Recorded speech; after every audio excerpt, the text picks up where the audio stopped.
Assalamualaikum warahmatullahi wabarakatuh. Alhamdulillahil ahad lam yalid wa lam yulad wa lam yakul lahu kufuwan ahad. Wassalatu wassalamu ala sayyidina Muhammadin sayyidil ibad wa ala alihi wa sahbihi ila yaumil ma'ad, amma ba'd. Yang sama-sama kita hormati sohibul baik, keluarga besar Bapak Bustami, para pengurus Rencana Rahmah, para pengurus KRT-an di RT 07, jamaah sekalian yang dirahmati oleh Allah Subhanahu wa taala. Alhamdulillah, puji dan syukur kita panjatkan kehadirat Allah Subhanahu wa taala karena pada malam hari ini kembali kita bisa melanjutkan jadwal kita Majelis Taklim Rencana Rahmah setiap malam Sabtu. Semoga niatan langkah kita akan menjadi niatan langkah yang diridhoi oleh Allah Subhanahu wa taala. Salawat serta salam untuk baginda kita tercinta Rasulullah Muhammad sallallahu alaihi wasallam, pada seluruh keluarga, sahabat dan pengikutnya sampai akhir zaman. Baiklah, kita awali pertemuan kita dengan Ummul Quran surah Al-Fatihah. Kita sama-sama munajat kehadiran ilahi Allah Subhanahu wa taala. Semoga dengan surah Al-Fatihah kita senantiasa diberikan kesehatan oleh Allah, dipanjangkan umur kita, dimudahkan segala urusan kita, dan insya Allah keluarga kita menjadi keluarga yang bahagia, tentram, sejahtera, sakinah, mawaddah, dengan anak cucu keturunan yang soleh dan solehah, dengan keberkahan rizki yang berlimpah ruah, insya Allah, amin Allahumma amin. Wabil khusus untuk keluarga besar Bapak Bustami.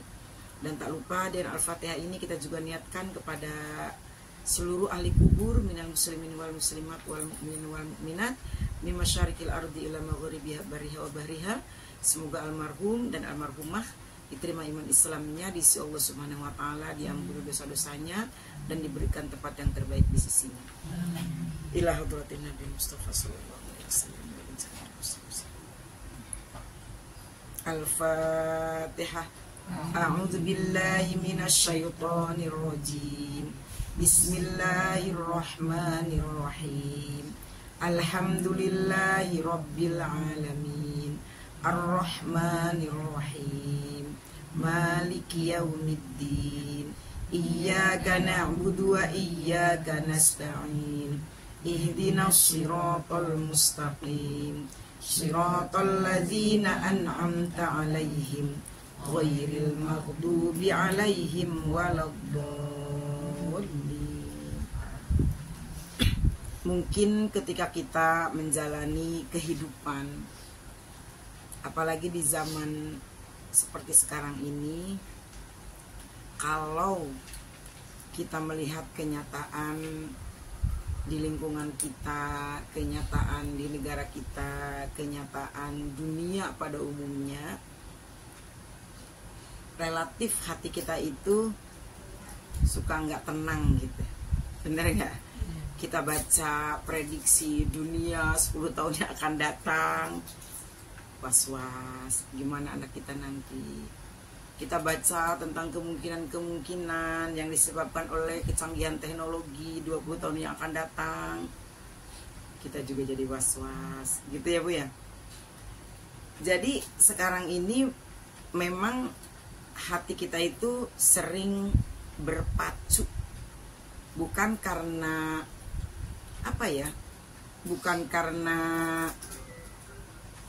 apa istilahnya, tapi karena melihat kenyataan dunia yang sudah semakin luar biasa, dan kita mungkin belum bisa mengimbanginya dengan baik. Kecanggihan teknologi, media sosial yang terus berkembang, persaingan antara kecanggihan, kesiapan iman dan ilmu yang kita serap itu nggak stabil, ya kan?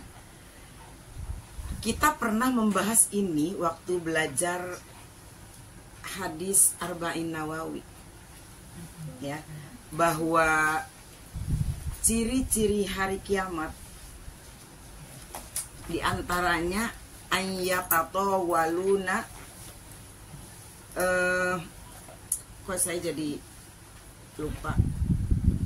Pokoknya berlomba-lomba di dalam pembangunan. Dulu pernah kita bahas itu di hadis Arba'in nomor berapa saya lupa. ya. Berlomba-lomba di dalam pembangunan. Nah, berlomba-lomba di dalam pembangunan ini yang belum bisa kita imbangi. Pembangunan di sini bukan cuma pembangunan gedung, bukan. Tapi teknologi terutama yang dominan.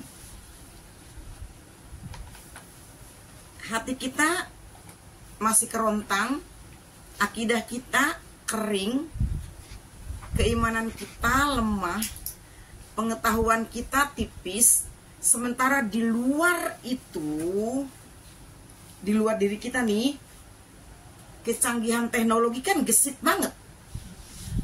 Iya kan, percepatannya itu nggak nunggu hari, tapi mungkin menit, mungkin detik.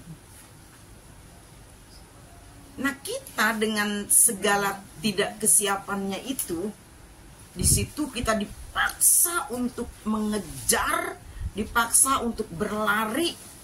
Nah, kalau lari kita nggak seimbang, kalau kejaran kita tuh nggak stabil, berapa banyak orang yang rontok di tengah jalan. Bener nggak? Rontoknya itu bukan cuma rontok mungkin bundir, nggak bundir, tapi rontok dalam arti kata tidak mampu mengimbangi, jadinya dia tuh belok gitu loh. Tidak mampu mengendalikan teknologi, jadinya dia keluar dari kebaikan, keluar dari kebenaran, keluar dari syariat, keluar dari agama. Berapa banyak orang yang menyalahgunakan ini, ya kan? Karena kurangnya iman, karena kurangnya pengetahuan, karena tidak stabilnya percepatan antara diri dia dan teknologi. Berapa banyak orang yang disesatkan oleh ini, dihancurkan oleh ini, bukan cuma sekedar ini ya, terutama teknologi. Dihancurkan, disesatkan, diambrukkan, seperti itu. Tapi memang kalau kita melihat kenyataan, emang kita ngeri-ngeri gimana gitu ya menghadapi zaman seperti sekarang ini.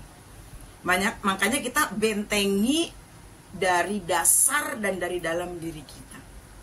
Bagaimana kita agar tidak terpengaruh secara brutal. Kalau kita tidak terpengaruh juga jangan ya, karena kita harus mengikuti ya Bu ya.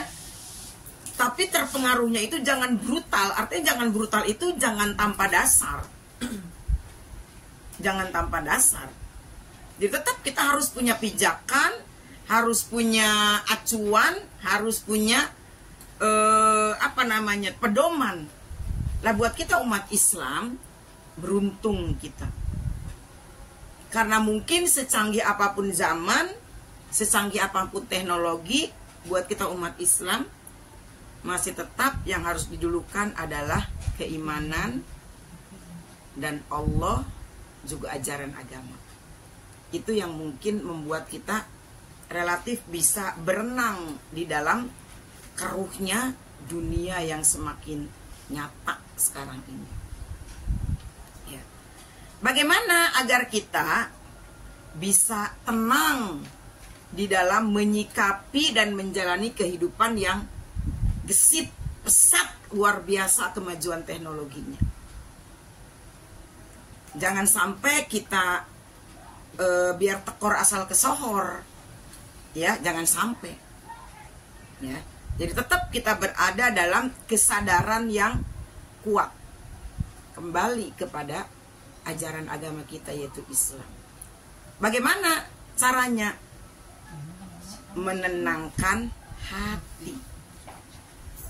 Membuat hati kita tidak mudah terprovokasi oleh iklan-iklan apapun, tawaran-tawaran apapun, tekanan-tekanan apapun, pengaruh-pengaruh apapun yang datang dari luar diri kita. Bagaimana agar kita bisa tenang dan tidak mudah terprovokasi? Yang paling mudah kita lakukan adalah ala bidzikrillah tatmainnul qulub. Itu yang pertama harus kita lakukan. Sebetulnya kita sudah tahu ini. tinggal pengamalannya saja. Ala bizikrillah tatmainnul qulub. Yang pertama, ingat selalu kepada Allah. Zikrullah itu bisa dengan lisan, bisa dengan hati, bisa dengan jasad. Zikrullah qauliyah lisan,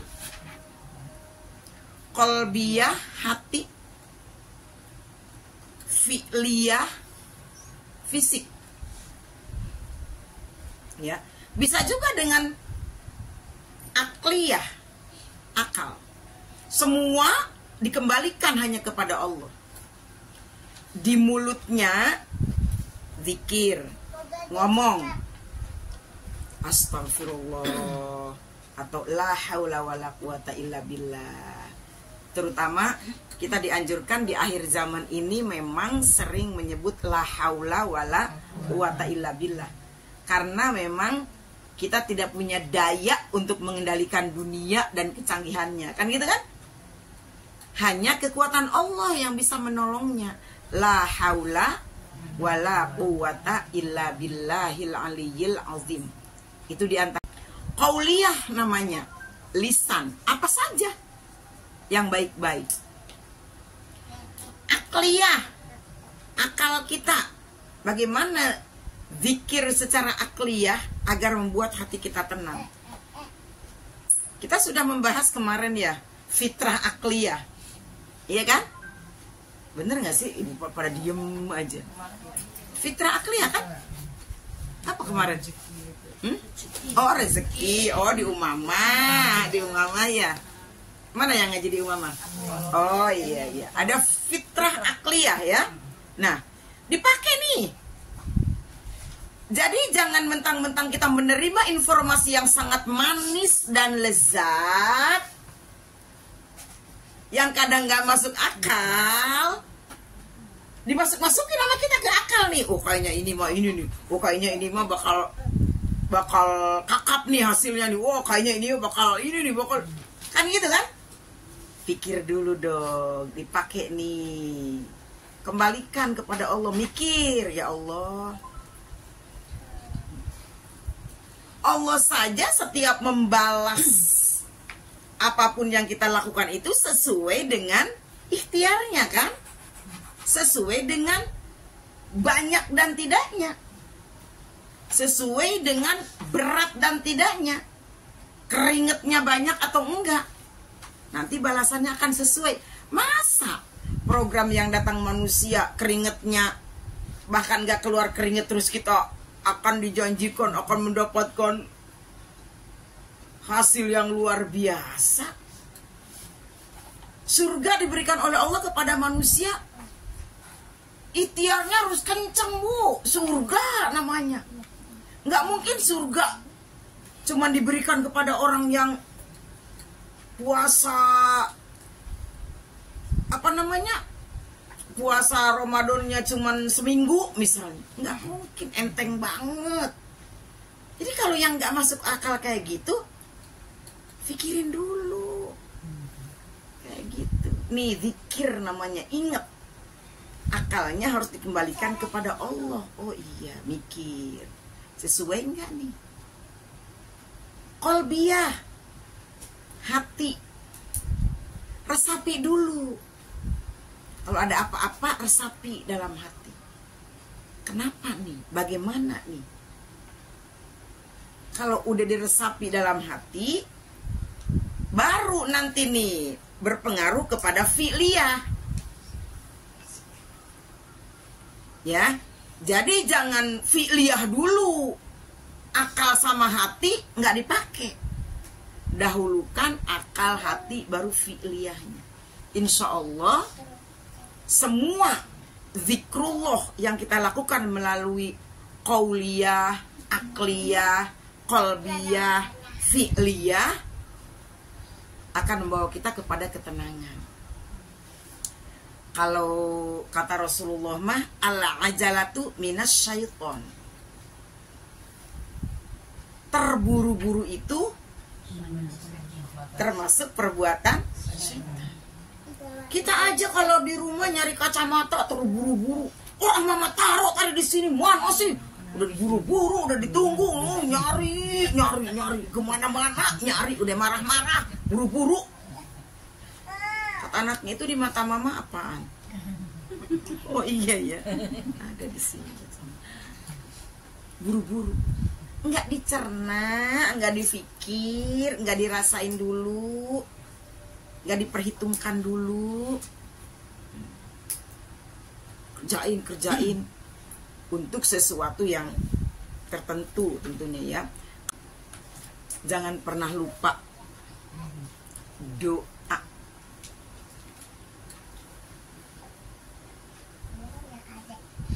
Doa itu bagian dari kesuksesan, doa itu bagian dari kebahagiaan, doa itu bagian dari kesembuhan, doa itu bagian dari kelancaran, doa itu bagian dari apalagi?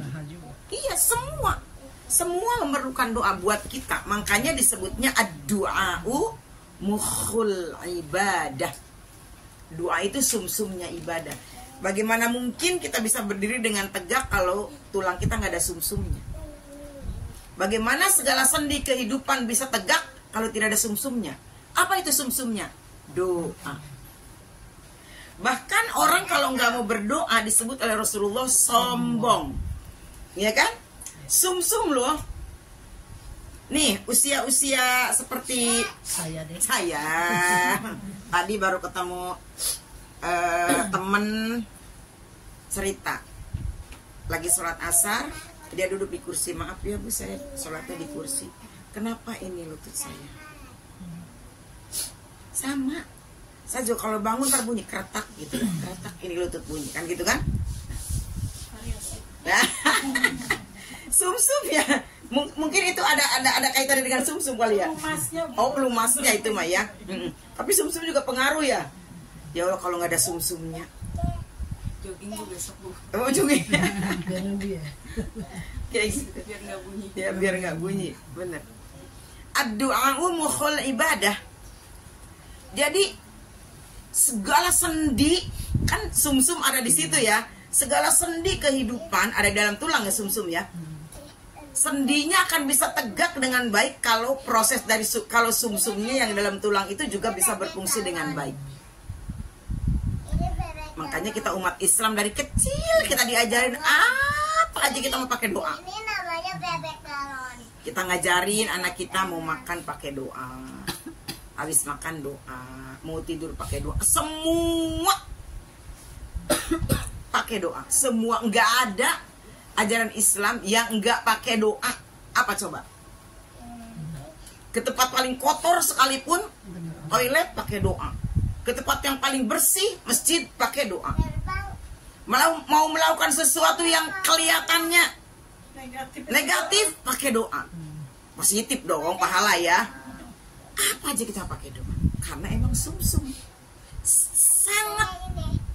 sangat penting buat sendi kehidupan sumsum itu. Minimal kita mah doanya walaupun nggak panjang-panjang, minimal mau ngapa-ngapain bismillah. Kan gitu ya. Saya punya temen aja dulu waktu ngajar di Jakarta, kalau naik mikrolet, padahal dia non muslim, ininya aja di sini gede gitu ya. Naik mikrolet sama saya bismillah. Bareng sama kita bareng, bismillahnya kenceng bener. Mungkin saking seringnya ya sama kita gaul, jadi terbawa bismillah. Ya biasa aja memang bismillah. Ya Allah, alhamdulillah, udah biasa. Itu semuanya doa buat kita. Jangan mengabaikan doa. Jangan mengabaikan doa. Dengan doa Allah punya kewenangan untuk yamhullahu ma yasha'u wa yuthbit wa indahu umul kitab. Dengan doa Allah bisa menghapus atau menetapkan sesuatu yang Dia inginkan. Karena Allah punya hak prerogatif. Ya. Alah, ngapain sih doa-doa? Ingat, tulang gak ada sumsumnya. Bakso juga dicemplungin tulang, kalau tulangnya gak ada sumsumnya, ya nggak gurih lah, ya kan? Membaca Al-Quran. Al-Quran itu kan disebut syifa, pengobat. Pengobat itu pengobat apa? Hati. Terutama hatinya tenang, hatinya sehat, yang keluar juga jadi sehat. Tanda-tanda bahwa Al-Quran itu bisa membawa kita kepada ketenangan. Duduk aja deket orang baca Quran, pasti ngantuk. Bener kan? Atau kitanya sendiri baca Al-Quran, pasti langsung ngantuk. Ya kan?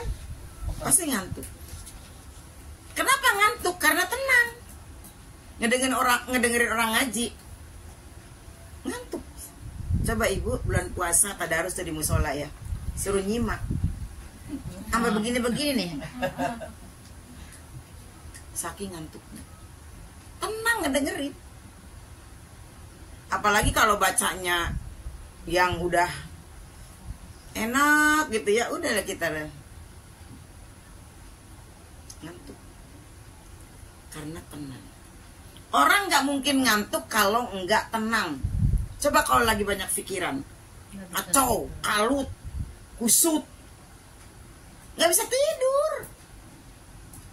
Mau merem udah tutupin bantal, nggak bisa. Belok sini nggak bisa, belok sini nggak bisa, tengkurap nggak bisa.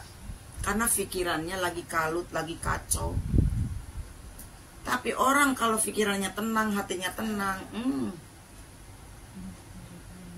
tiap nyender merem, geletak merem, di mana aja dia duduk merem. Berarti bahagia tuh orang, tenang.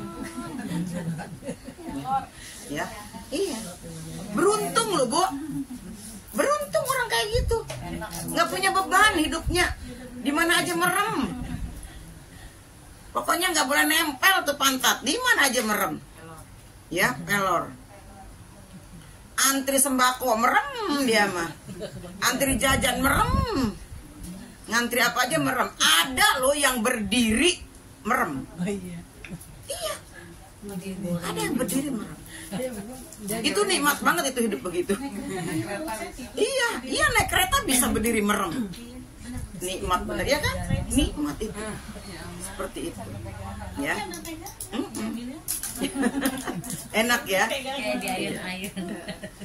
Nah, membaca Al-Quran salah satu cara atau langkah agar kita bisa tenang. Jadi kalau lagi gundah gulana, ambil Quran. Kenapa? Karena Al-Quran itu kan kalamullah. Jadi saat kita baca Quran, sebetulnya kita sedang ngedengerin Allah ngomong sama kita. Ngedengerin Allah ngomong sama kita. Kan udah kemarin dibahas malam Sabtu ya? Belum lagi. Saya ngebahas di mana ya? Di beberapa ini sih, maaf ya kalau saya ngulang lagi di sini belum. Jadi kalau kita pengen ngobrol sama Allah, saya bilang kita sholat. Sholat itu kan ajang kita yang ngomong sama Allah, kita yang ngobrol sama Allah. Tapi kalau kita pengen Allah yang ngobrol sama kita, Allah yang ngomong sama kita, baca Quran. Gitu loh, Bu. Ya. Saya sudah sampaikan ini. Kalau kita malas baca Quran, lagi capek lah, riweuh, pusing, terus ngantuk, nggak ngaji dulu lah hari inilah. Apapun alasannya, itu bukan karena kita ngantuk, bukan karena kita riweuh, bukan karena kita malas, bukan. Tapi karena Allah yang nggak mau ngomong sama kita. Berat, Bu. Jadi saya diomong terus nih kayak gini nih, supaya ngingetin buat diri saya sendiri. Jadi kalau saya misalnya gini, aduh habis sholat pengen geletak ya, apapun alasannya, itu artinya Allah nggak mau ngomong sama kamu. Ya Allah, bukan karena kita malas, bukan karena kita ngantuk, tapi karena Allah yang gak mau ngomong sama kita. Gimana sih kalau Allah gak mau ngomong sama kita? Sedih kan? Kita gak diajak ngomong sama teman kita aja. Kenapa sih dia kok cuek sama gue? Kita langsung kayak mikir. Nah sekarang kita pernah mikir gak? Saat kita udah berhari-hari gak baca Quran, mikir gak? Kenapa sih Allah gak mau ngomong sama aku? Emang kenapa? Iya, aku kan lagi malas baca Quran. Mikir sampai situ nggak, Bu? Cuek aja ya? Cuek aja. Berarti kalau kita pengen timbal balik, kita ngomong sama Allah, komunikasi sama Allah, Allah ngomong sama kita. Berarti harus seimbang sholat dan baca Quran. Meskipun satu ayat. Iya. Satu ayat doang. Ya, alif lam mim doang gitu ya. Pokoknya usahakan dalam satu hari itu Satu ayat. ada ya, ada. Satu hari satu ayat nggak apa-apa. Gitu. Iya, Bu. Ngerti nggak ngerti, faham nggak faham, Al-Quran itu luar biasa. Saya juga kan pernah cerita ke ibu-ibu tentang seorang bapak yang nyuruh anaknya bawa jerami di keranjang bolong. Itu udah 27 kali saya ceritain. Ya kan? Iya. Itu juga kan menjelaskan tentang betapa Al-Quran mampu membersihkan kotoran-kotoran yang ada dalam pikiran kita dan hati kita. Jadi kita kalau rajin baca Quran itu connecting untuk kepositifannya itu hidup tinggi. Gitu. Jadi ibaratnya sering dicuci hati kita tiap hari kalau sering baca Quran. Jadi nggak boleh ada kotoran dielap, nggak boleh ada kotoran dielap kalau kita sering baca Quran. Jadi hatinya lama-lama bersih, pikirannya lama-lama bersih. Makanya itu yang membuat tenang. Kan tenang itu karena pikirannya bersih, positif. Bersih itu artinya positif. Karena sering diajak ngomong sama Allah, jadi otomatis yang tersisa di dalam pikiran dan hati kita itu yang positif. Pasti mikirnya akan positif, perasaannya akan positif. Otomatis langkah-langkahnya, tingkahnya, perbuatannya juga akan positif. Insya Allah. Ibu ya. Jadi mulai malam ini kita niatkan sama-sama. Yuk kita gerakkan lagi membaca Al-Quran. Kalau bisa one day one juz boleh, atau seberapapun, yang penting kita mengusahakan bahwa dalam setiap harinya itu jangan sampai tidak ada ayat Al-Quran.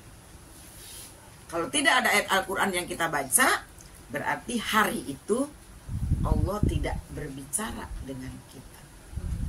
Harus sedih kita ya. Nanti evaluasinya mau tidur. Tadi aku ngobrol sama siapa aja ya? Oh, ngobrol sama Allah. Tapi Allahnya nggak ngomong apa-apa. Cuman akunya aja ngomong. Berarti bertepuk sebelah tangan dong, nggak bunyi. Ya, bertepuk sebelah tangan, menepuk angin.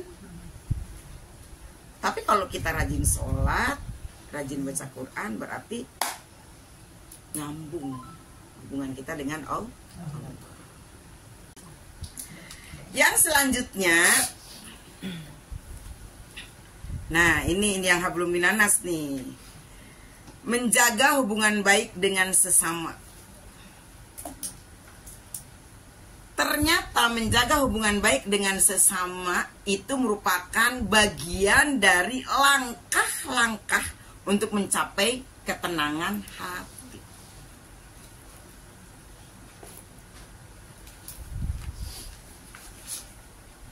Bu, gimana kita bisa tenang hidup kalau dengan orang lain aja kita hubungannya nggak baik? Misalnya dari lingkup dari dalam kita, dengan keluarga, misalnya dengan ipar, dengan adik, dengan orang tua, dengan mertua, itu dari lingkungan dalam ya. Keluar lagi, gimana kita bisa hidup dengan tenang kalau dengan tetangganya kita nggak akur, Gimana bisa hidup dengan tenang kalau keluar lagi kan gitu ya. Diluaskan. Duribat alaihimuz zillatu aina masuqifu illa bihablin minallah wa hablin minan nas. Di mana saja manusia ditimpa kehinaan kecuali dia mampu menjaga hubungan baik dengan Allah dan mampu menjaga hubungan baik dengan manusia.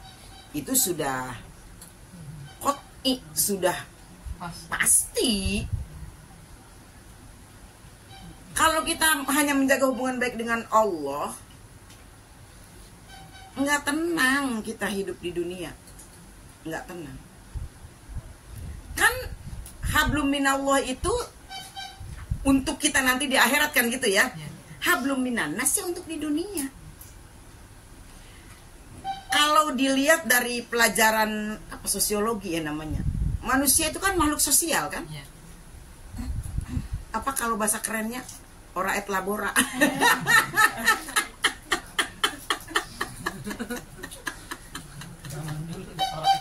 Ngumpul orang ngumpul mangan gitu ya. Apa bahasa itunya? Makhluk sosial? Homo? Jangan homo yang lain.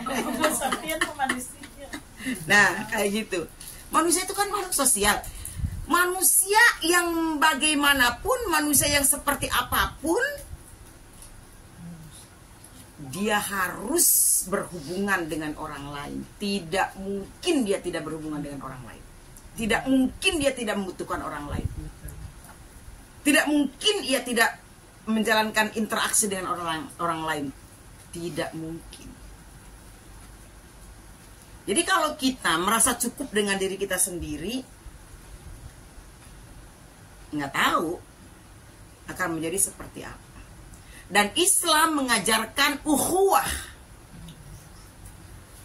sebagai pondasi dari Islam yang rahmatan lil alamin. Rahmatan lil alamin itu artinya kan cakupannya universal. Ya. Inna khalaqnakum min dzakarin wa unsa wa ja'alnakum syu'uban wa qabaila lita'arafu. Hei manusia. Dipanggilnya di Al-Quran itu bukan ya ayyuhalladzina amanu, ya ayyuhan nas. Hei manusia. Jadi manusia di situ, manusia yang beriman, manusia yang tidak beriman, manusia yang kufur, manusia yang taat, manusia yang bentuk dan modelnya bagaimana saja. Dipanggil oleh ayat itu, hei manusia, kata Allah, kami telah ciptakan kalian dari laki-laki dan perempuan, dan kami jadikan kalian juga bersuku-suku dan berbangsa-bangsa. Dengan berbagai macam model, dengan berbagai macam bahasa. Kalau bangsa kan berarti bahasa. Kalau bangsa kan berarti ada agama yang berbeda juga kan? Lita'arofu, agar kalian saling mengenal. Kan hidup di dunia kita harus kenal dengan orang yang ada di dunia kan? Hidup di dunia kita harus berbaur dengan orang yang ada di dunia. Urusan dunia hablum minan nas, urusan dunia. Urusan akhirat lain lagi. Kita harus bisa memilah dan memilih. Ini koridornya duniawi atau koridornya ukhrawi. Ini koridornya akidah apa koridornya kemasyarakatan. Harus bisa memilah dan memilih. Kita nggak usah berpikiran yang sulit-sulit. Di dalam bertetangga aja kayak gini nih. Kalau kita kenal dengan lingkungan, enak bu, enak beneran. Kita mau ngapain aja enak dan nggak malu. Kita nggak punya apa-apa bisa bilang sama tetangga, ya, bisa ngomong, ya kan? Kita misalnya butuh apa, tinggal ngomong sama tetangga, enak sebetulnya. Ya, gitu. Kita nggak usah mikirin yang terlalu kebutuhan yang besar lah, yang kebutuhan sehari-hari aja, yang cemen-cemen gitu. Kayak mungkin minta tolong angkatin jemuran. Kalau jemuran kita kan masih di luar ya, Ada yang di luar nggak jemuran di sini? Masih. Di belakang ya. Ada yang masih di depan kan? Neng jemuran di mana Neng? Di teras. Oh, nggak kehujanan ya? Oh enggak. Dia nggak butuh tetangga. Jadi nggak butuh tetangga ya Bang? Ya. Ya kalau ke masjid nggak ada pikiran Bun. Ada ya? Kalau di masjid Iya. nggak ada pikiran. Oh di luar ya? Kan punya tetangga enak ya?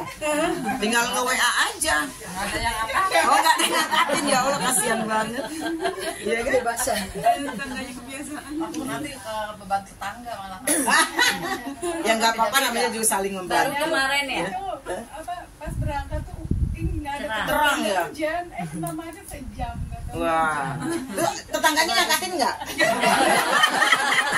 Lalu itu tetangga ya? Ini kejam banget. Ya kejam banget sih tetangga. Nggak ada tetangganya ya. Tetangganya lagi head. Tetangganya lagi pergi juga. Oh pergi juga. Iya. Sebut saja Sepengawa. Tetangganya super sibuk ya. Iya benar. Iya kayak gitu kan sepele ya. Atau kayak kita kalau saya mah mikirnya sakit aja. Ini kan pengen dikerokin gitu karena senengnya dikerokin, dikerok. Nyari kemana gitu ya? Tetangga terdekat dulu.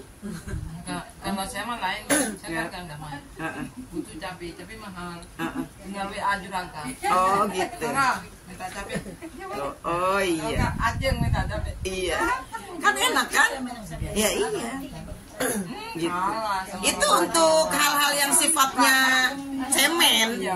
Ya kan? Itu untuk hal yang sifatnya kecil gitu ya. Kita akan sangat butuh orang lain lagi saat kita memiliki kebutuhan-kebutuhan yang besar, khususnya saat kita ditimpa musibah mungkin. Karena saat kita ditimpa musibah itu otak kita kan ngeblank. Kalau bukan tetangga yang ngurusin siapa? Kayak kita mau melahirkan tiba-tiba misalnya, ya kan? Di rumah nggak ada orang, mobil ada tapi nggak ada yang nyetirin. Masa kita lagi hamil nyetirin? Yang diketok pasti tetangga. Tahu yang diketok? Kita lagi sakit, minta tolong sama tetangga. Ada musibah kematian mungkin, tetangga yang repot.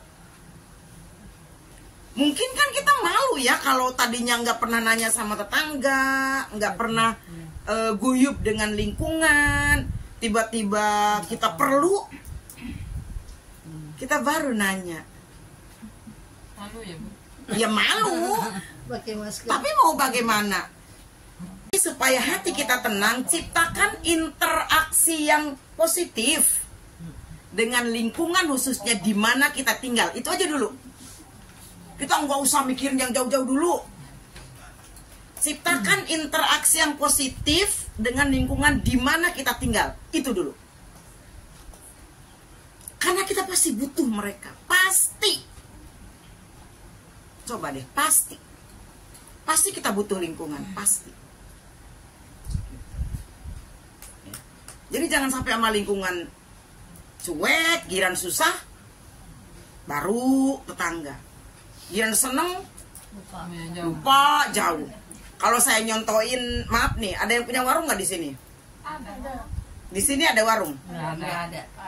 Ada ya. Sini Jai, Oh, Pak Ajay. Oh iya. Itu pegang asik-asik. Iya kan contohnya gini. Mau ngutang mah ke tetangga kan gitu ya. Giran belanja bulanan keluar kan gitu. Mungkin ada yang begitu kan, ngenekin juga tuh. Ada. Nah, ini nggak usah disebut nama, mawar.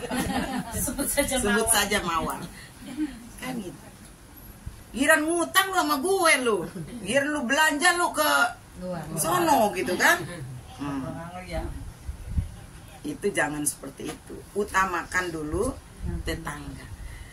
Untung sedikit, dua dikit, tiga dikit, 2 digit, 3 digit itu jadinya ya. Tetangga kita yang suatu saat juga pasti kita makan. Keuntungannya ya kan, butuh. Coba itu aja dulu tuh. Kita pikirin. Kita mau nyunatin, kita mau ngawinin, kita bakal sakit, kita bakal meninggal, kita bakal Siapa itu yang ngurusin? Tetangga. Ya Bu? Bu? Ya. Bu? Ya. Itu Ibu Anu ngaji mau ngapain? Mengundang. Kalau di Majlis Taklim Sonoma, kalau dia ngaji tuh mengundang. Tumben ngaji mau ngapain? Mengundang. Maaf kalau ada kesamaan nama, alamat, itu sebut aja mau Bang. Jangan ya Bu ya. Jangan ya Dek ya. Gitu. Menjaga hubungan baik dengan sesama bikin hati kita tenang. Tenang. Gitu. Terus yang selanjutnya, menghindari hal-hal yang negatif. Bu, bagaimana agar hati kita tenang? Kalau ada yang sifatnya negatif, udahlah mundur aja, abaikan. Kalau ada yang kita temui di lingkungan kita, di masyarakat kita, ya, di di circle kita, di komunitas kita, jangan langsung dimasukin, didedelin ke dalam kuping, didedelin ke dalam otak, didedelin ke dalam hati, jangan. Saya selalu katakan, kita punya kewenangan untuk menolak hal-hal yang negatif itu masuk ke dalam diri kita. Kan kita yang punya kuasa, ya kan? Untuk menerima yang negatif itu ke dalam diri kita atau menolaknya. Gitu Bu. Ya. Hal-hal yang sifatnya bisa mengadu domba, misalnya, hindari. Hal-hal yang sifatnya menjatuhkan, hindari. Hal-hal yang sifatnya ngejustifikasi, hindari.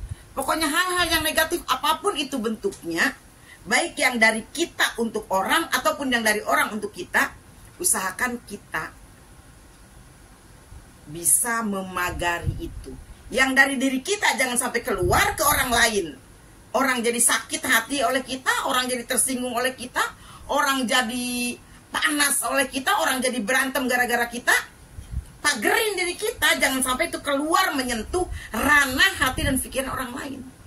Atau sesuatu yang negatif yang datang dari luar, kita pagerin juga, jangan mempengaruhi, jangan mengkontaminasi diri kita. Biar kita tenang. Kita yang punya kewenangan bikin pagar itu. Bukan berarti besok jalan bawa pagar. Kan kita yang bisa mempersilahkan. Silahkan masuk hal yang negatif. Atau silahkan kamu mengeluarkan yang negatif sama orang. Kan kita yang punya kewenangan.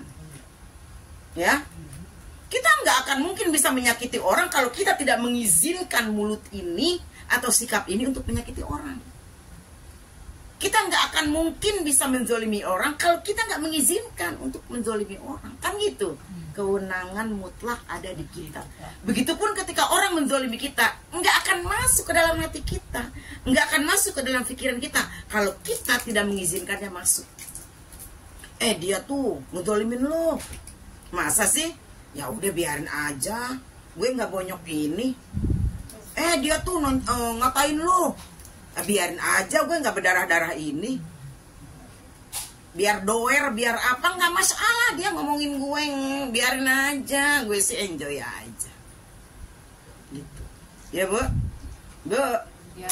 Umur lagi lucu-lucunya kayak begini nih, nggak usah lah dicampur adukin sama pikiran-pikiran yang negatif, perasaan yang negatif, dibawa enjoy aja Bu. Ya. Ini lagi lucu-lucunya begini nih, kan kadang-kadang sensi, baper gitu. Ngapain baper? Ngapain sensi? Biarin aja. Udah majidat kita udah mengkerut lah, ngurusin yang kayak begitu lagi tambah mengkerut. Iya Bu? Iya. Udah. Orang listrik mati aja kita kesel. Sampai posting ya.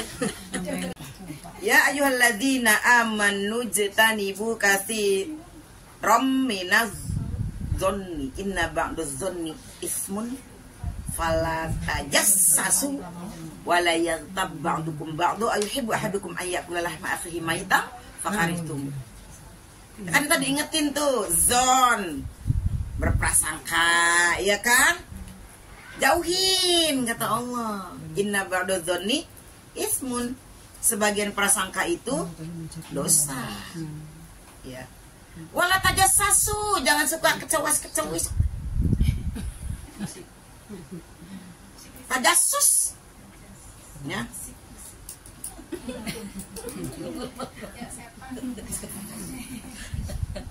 Ya Bu. Wala yaghtab ba'dukum ba'du. Udah jangan sering gibah lah, udah. Alhibbu ahadukum ayyakula lahma akhihi maitan fakaritum. Sukakah kalian makan bangkai daging saudara kalian sendiri? Pasti kita nggak akan suka, ya kan? Hal-hal kayak gitu tuh yang bisa merusak ketenangan hati dan pikiran kita. Hindari. Ijtanibu kata Allah kan, jauhi. Jauhi. Jangan suka dideketin. Kalau ada terjadi dan itu kita misalnya objeknya, kita korbannya, ya udah nggak usah dilawan, abaikan aja. Senyumin. Iya, nggak usah ditimpalin malah. Mana orangnya? Gue samperin. Nyamperin doang, maksudnya ngajak padangan, nyamperin gitu ya. Kayak dia yang paling bener aja, kayak dia yang paling soleh aja, kayak dia yang paling bagus aja. Lah kan kita dengan ngomong begitu aja energi kita udah keluar banyak tuh, ya kan? Nah abis emosi gitu kan kita lapar, agak ada makanan atau padangan ya, bener. Mending padangan. Kayak gitu. Oke Bu. Terus kemudian jangan banyak-banyak lah. Yang terakhir nih.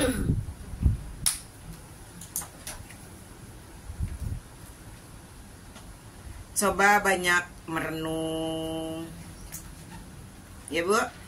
Evaluasi diri maksudnya. Bersyukur atas segala anugerah yang Allah berikan kepada kita. Pasti kita nggak akan sempat ngopenin orang.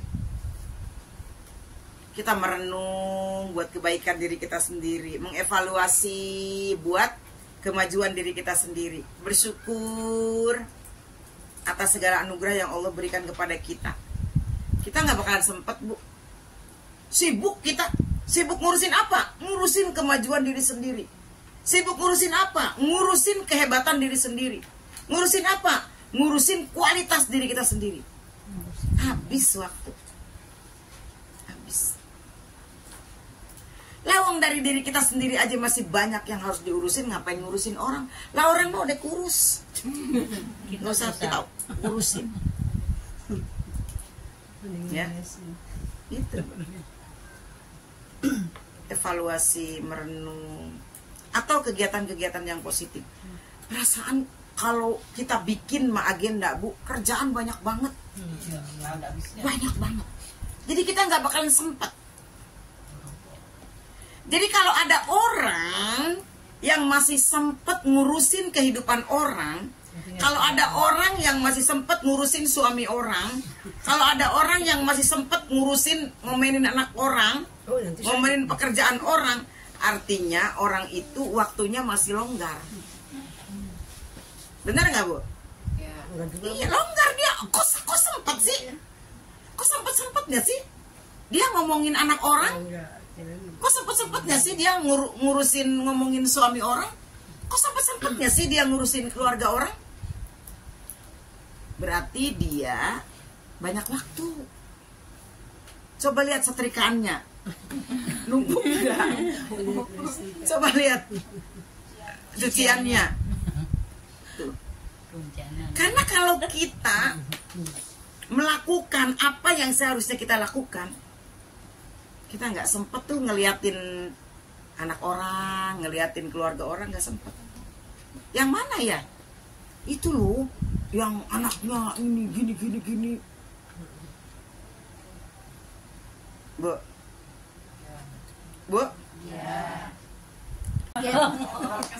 Kalau terkesima ya. Terkesima saat ada seseorang,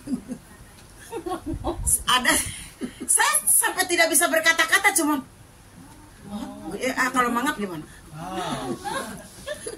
Ketika ada seseorang yang bisa menghitung di Medang Lestari ini, yang anaknya belum pakai jilbab.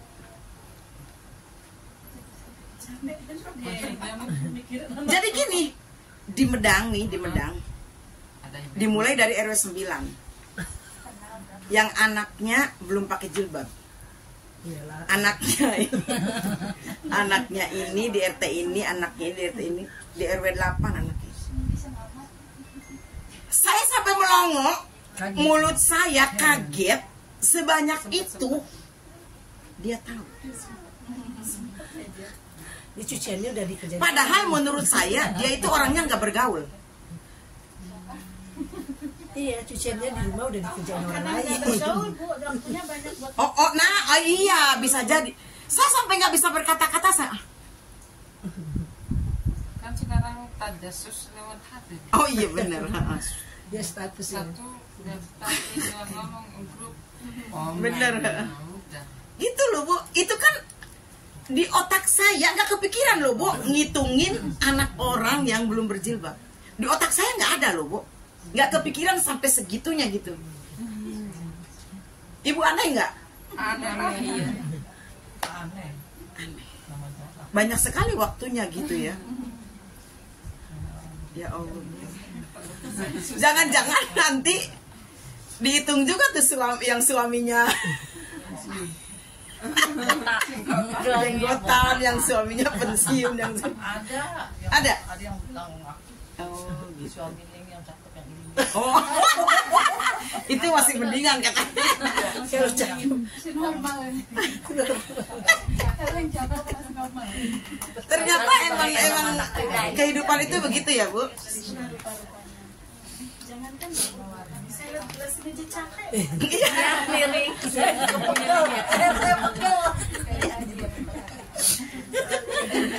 Ya, Bu. Bu. Tapi buat kita ya yang tidak pernah pikirannya sampai ke arah situ. Ya udah sih gitu. Senyumin aja dan itu memang aneh. Ya kita jangan gitu loh. Evaluasi buat diri kita, ya Allah. Jangan sampai gitu. Ya mendingan kita mungkin menghitung Asmaul Husna, atau mungkin nama-nama surat, atau apalah kayak gitu. Kan energi yang dikeluarkan sama aja loh, Bu. Antara ngitungin anak orang yang belum berjilbab dengan ngitungin nama-nama surat, ya kan?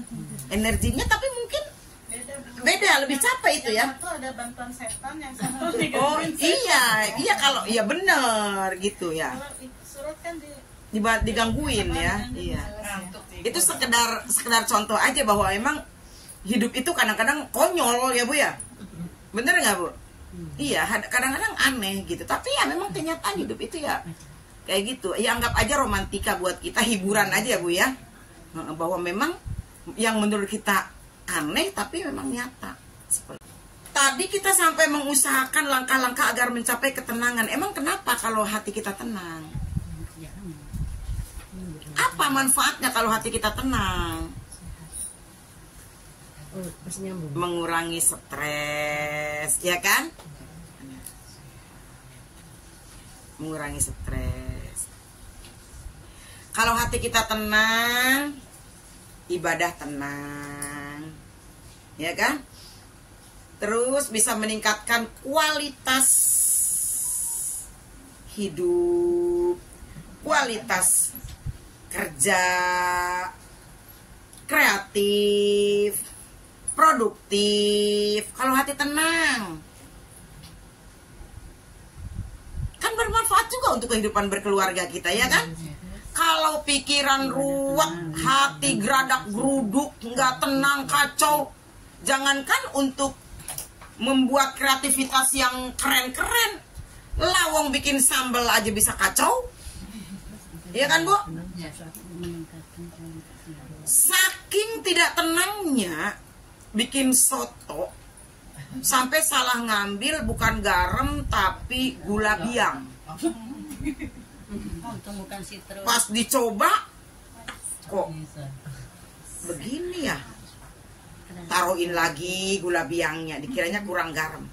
Kok masih nggak seimbang.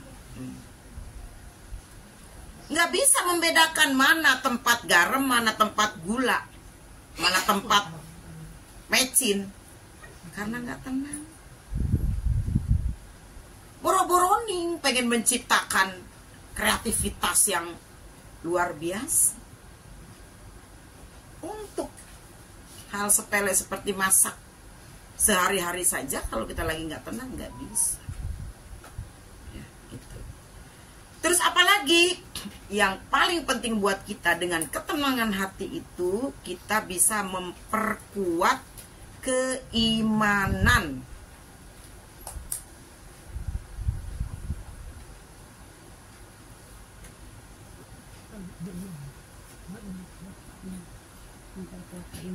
Memperkuat keimanan. Tadi saya bilang di awal, kalau tenang ibadahnya enak, baca Qurannya juga enak, ya, berangkat ngaji juga enak. Ini kalau nggak tenang berangkat ngaji kayak gini, emang ngedengerinnya enak? Ih, ngomong mulu tuh si Bunda Elanya, gitu kan? Gitu. Tapi kalau hatinya tenang, nerimanya enak. Tapi kalau pikirannya lagi kacau, lagi kesel, amarah, emosi, udah yang penting mah datang terus masih nggak akan ada hasil yang baik ketika kita melakukannya dengan perasaan tidak baik. Nggak akan. Banyak lupa lagi. Iya, kayak gitu. Ya.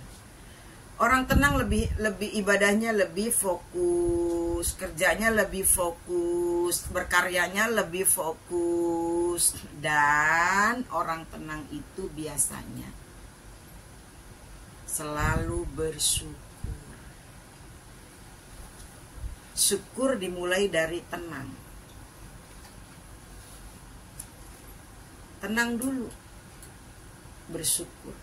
Enggak, dibalik, syukur dulu baru tenang. Pokoknya itulah, mau syukur dulu baru tenang, tenang dulu baru syukur. Tapi saling berefek secara positif, berkaitan. Alhamdulillah, lagi waras, lagi tenang kan, lagi waras. Alhamdulillah. Tenang kan terkait dengan kewarasan ya. Kalau zaman sekarang orang ngomongnya waras aja ya. Jaga kewarasan katanya.